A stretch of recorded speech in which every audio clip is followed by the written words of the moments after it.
Hoje, a gente vai mergulhar numa das leis mais provocadoras das 48 leis do poder de Robert Greene. É a Lei 6. Chame a atenção a todo custo. E a premissa dela é bem simples e até um pouco brutal, sabe? No jogo do poder, ser invisível é praticamente não existir. Ser notado, aparecer. Esse é o primeiro passo, e talvez o mais crucial de todos. Para a gente entender o peso dessa lei, vale a pena pensar numa coisa. Qual é o verdadeiro oposto do poder? A gente logo pensa que é a fraqueza, né? Mas não é. Olha só, o oposto do poder é o esquecimento. É isso mesmo, ser ignorado, passar despercebido. Isso sim é a verdadeira impotência. E é por isso que a atenção se torna tipo a moeda mais valiosa que existe. E todo esse raciocínio nos leva direto para o coração da Lei 6, que está perfeitamente resumido naquela frase icônica, né? Que falem mal, mas falem de você. Ou seja, a notoriedade, seja ela boa ou ruim, é sempre, sempre melhor do que a invisibilidade. A indiferença, esse é o verdadeiro fracasso. E para ver essa lei funcionando na prática, nada melhor do que olhar para a história de um cara que era um verdadeiro mestre do espetáculo. P.T. Barnum. O mais curioso é que o primeiro encontro dele com a Lei 6 foi um acidente. Um acidente que quase custou a vida dele, mas que mudou tudo para sempre. Tenta imaginar a cena. Estamos em 1836. O Barnum tá lá, todo orgulhoso com seu terno novo, passeando tranquilo por uma cidade em Maryland. E, do nada, o caos se instala.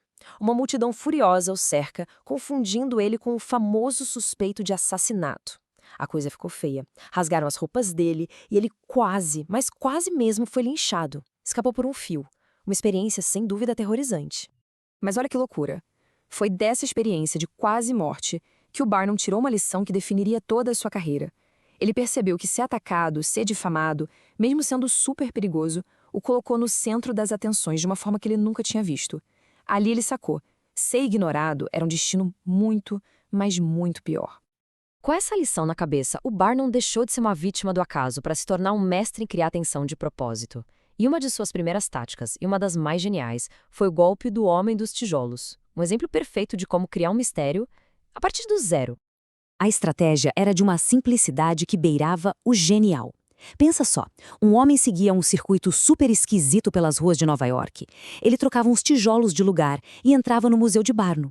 Tudo isso em silêncio, com uma cara séria, indecifrável. O povo na rua ficava tipo, o que esse cara tá fazendo? Por quê? A curiosidade foi tanta, mas tanta, que as pessoas começaram a comprar ingressos para o museu só para tentar desvendar o mistério. E o resultado foi imediato e impressionante. Logo no primeiro dia, mais de 1.000 pessoas foram atraídas para o museu. Tudo isso por causa de um homem e alguns tijolos. É a prova de que um ato simples, se for inexplicável, pode gerar um interesse público inacreditável. Mas o Barnum não parou por aí, claro que não. Ele levou essa arte de chamar atenção para um outro nível, com a sereia de Fiji. E aqui, ele não criou apenas um mistério, ele criou uma polêmica. Uma polêmica que tomou conta do país inteiro. Em 1842, o Barnum anunciou, com toda a pompa, a sua mais nova atração. Uma criatura bizarra, uma sereia de verdade, que teria sido capturada lá nas distantes Ilhas Fiji. A promessa era nada menos do que a chance de ver o impossível com os próprios olhos. E aqui é que está a grande sacada do Barnum, a genialidade da coisa toda. De um lado, ele alimentou a imaginação do público com imagens de sereias lindas, míticas, para criar aquela expectativa. Do outro lado, a realidade, que era bem grotesca. A parte de cima de um macaco costurado no corpo de um peixe. Era uma farsa, claro, mas uma farsa brilhante. E foi justamente essa diferença gritante que se tornou o verdadeiro espetáculo. As pessoas não iam mais lá para ver a sereia, elas iam para debater a autenticidade dela. A controvérsia por si só atraiu multidões recordes. O Barnum não estava vendendo um objeto, ele estava vendendo uma boa discussão. Certo. Então, depois de tudo isso, qual é a lição final? Vamos tentar resumir aqui os princípios da atenção que o Barnum dominou como ninguém. A Lei 6, no fundo, é um grande não à mediocridade. É sobre se destacar, sobre se recusar a ser só mais um no meio da multidão. Não importa como, pode ser por mistério, por ousadia, por controvérsia, o objetivo final é ser notado.